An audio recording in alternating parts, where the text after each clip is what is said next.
আমাদের 12 দফা দাবি ছিল। মূলত দাবি ছিল দু তিনটে।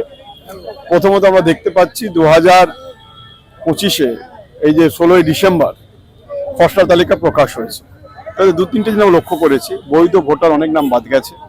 কেন বাদ গেছে তার কৈফিয়ত ওনারা দিয়েছেন, আমাকে বলেছেন।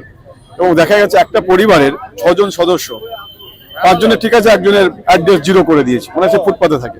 তার মানে সেটাই তো কেন এটা হয়েছে, এই দাবি ছিল আমাদের। আমাদের দাবি ছিল যে সুপ্রিম কোর্ট মহামান্য আদালত 12টা নথিভুক্ত করেছে এভিডেন্সের জন্য।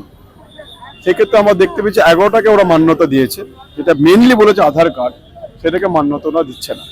কেন আধার কার্ডকে কেন আধার কার্ডের সঙ্গে আরেকটা ডকুমেন্ট দিতে হবে? আধার কার্ডটা কেন ম্যান্ডেটরি হবে না?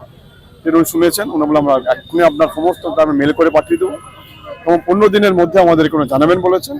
এবং আশাবাদী আমরা যা ডিমান্ডগুলো তুলে দিয়েছি ওনাদের সামনে, ওনারা সেটা সমস্তটাই বাস্তবায়িত করবে। যদি না করেন আমি 15 দিনের পরে পুরো কলকাতা অবরুদ্ধ করব।